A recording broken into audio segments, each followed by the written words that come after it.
안녕하세요. 영화 한 잔의 주인장입니다. 오늘의 한 잔은 여름의 끝자락을 붙잡는 영화 애프터선입니다. 요즘 조금 선선해진 늦자락의 여름에 어울리는 영화입니다. 애프터선은 기억에 대해서 이야기하고 있는 영화입니다. 딸이 11살 때 31살이었던 아빠와 같이 튀르키예로 떠나는 여행을 회상하면서 시작합니다. 캠코더로 찍은 영상이 인상 깊었고 영화를 한두 번 보다 보면 느껴지는 뭉클한 감정과 이제는 이해할 수 있는 아빠의 모습들이 아른아른 떠도는 영화였습니다. 늦여름의 시원한 밤바람에 잘 어울리는 영화, 감춰진 비밀에서 밀려오는 감동이 있는 영화, 31살이 되었을 때 비로소 알 수 있는 그때의 그의 마음이 뭉클한 영화 애프터선 한 잔 말아보겠습니다. 이 다음부터는 애프터선에 대한 스포일러 리뷰가 있습니다. 영화를 아직 보지 않았거나 볼 예정이신 분들, 스포일러를 피하고 싶은 분은 여기서 영상을 멈추고 영화 관람 후 영상을 이어 시청하시길 바랍니다. 그럼 시작하겠습니다.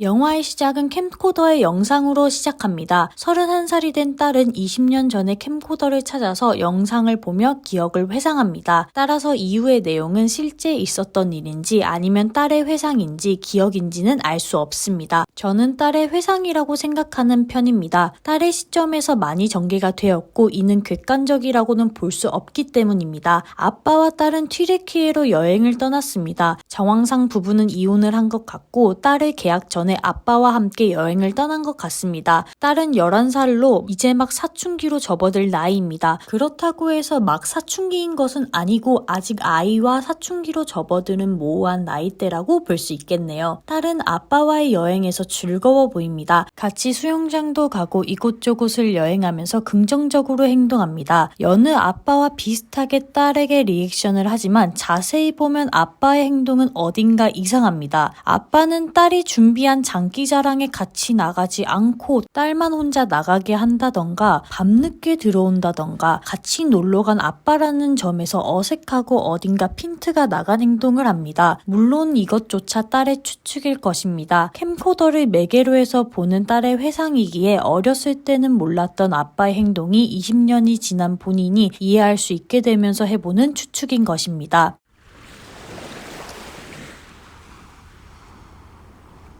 11살의 딸은 아빠의 일련의 행동에 대해서 이해할 수 없었을 것입니다. 갑자기 호신술을 알려주고 늦게 들어오고 같이 노래를 부르지 않고 또한 아빠와 딸 사이에 소통의 문제도 있습니다. 딸과 아빠의 나이 차이는 20살입니다. 서로의 관심사도 다르고 살아가는 세계도 다를 것입니다. 또한 영화에서 아빠의 행동을 잘 살펴보면 아마도 우울증에 걸렸다는 것을 볼 수 있습니다. 미묘하게 날선 분위기, 베란다 난간에 올라가서 하는 위험한 행동, 자신이 후회 없을 것이기에 딸의 안전을 위해서 호신술을 알려주고 이 모두가 자신의 죽음을 전제로 하고 행위하는 것이죠. 중간중간에 딸이 보는 아빠의 우스꽝스러운 무술 같은 것도 심신을 안정시켜주는 일종의 의식 같은 걸로 볼 수 있습니다. 이는 이 다음에 나오는 캠코더 장면에서 유추할 수 있습니다. 처음에 나왔던 캠코더로 찍은 장면이 나옵니다. 하지만 이때는 캠코더로 어떻게 찍었는지 앞뒤 내용이 다 나옵니다. 즉 영상으로 남아있지 않은 그 뒤의 이야기를 보여주는 것입니다. 이때 연출을 보자면 거울이 있고 그 앞에 캠코더와 연결된 TV가 있고 그 옆에 책들이 놓여져 있습니다. 관객들이 봤던 초반 캠코더 장면이 TV 속에서 펼쳐지고 딸이 던진 질문에 아빠는 조금 짜증을 내고 캠코더를 내려놓으라고 합니다. 딸은 본인만 찍겠다고 해도 아빠는 TV와 연결된 캠코더 선을 끊어버리면서 중지시킵니다. 이 상황은 썩 유쾌한 상황이 아닙니다. 아빠가 이런 행위를 하는 것은 11살 딸은 알지 못할 것입니다. 아빠는 무언가가 힘들었을 것입니다. 혹은 괜찮지 않은 본인의 모습을 촬영하는 것 자체가 어려울 수도 있습니다. 허나 딸은 모르죠. 시무룩해합니다. 그 옆에 보이는 책을 보면 명상과 관련된 책이라고 볼 수 있고 이는 앞에서 나온 아빠의 우스꽝스러운 무술 같은 행동을 하는 것으로 이어집니다. 아빠는 안정을 원했기에 음양의 조합, 명상 등 심신의 안정을 할 수 있는 방법을 찾고 있었던 것입니다. 이것은 기억의 조각 속에서는 이제는 책의 제목을 눈치채고 아빠의 행동을 이해해가면서 알아차린 부분이라고 볼 수 있습니다.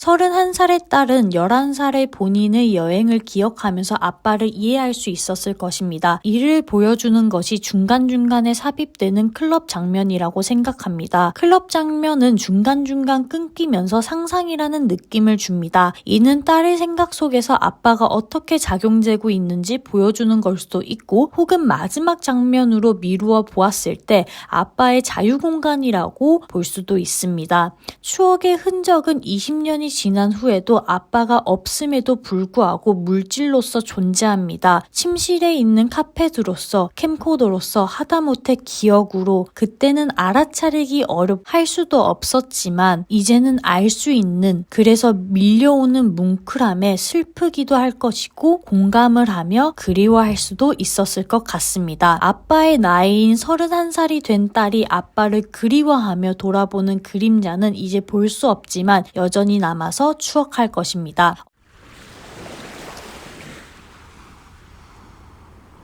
어떤 기억은 부정적인 사건임에도 긍정적으로, 어떤 기억은 긍정적인 사건임에도 부정적으로 인식이 됩니다. 이러한 기억들은 사실은 아니지만 뇌 한구석에 자리 잡아 우리를 구성하게 됩니다. 11살의 내가 어렴풋이 기억하는 아빠와의 추억을 캠코더라는 매개로 돌아보며 그때의 아빠를 이해하게 되는 따뜻하지만 어딘가 슬픈 색채를 띠는 영화였습니다. 기억은 주관적인 것이기에 내 멋대로 변할 수 있습니다.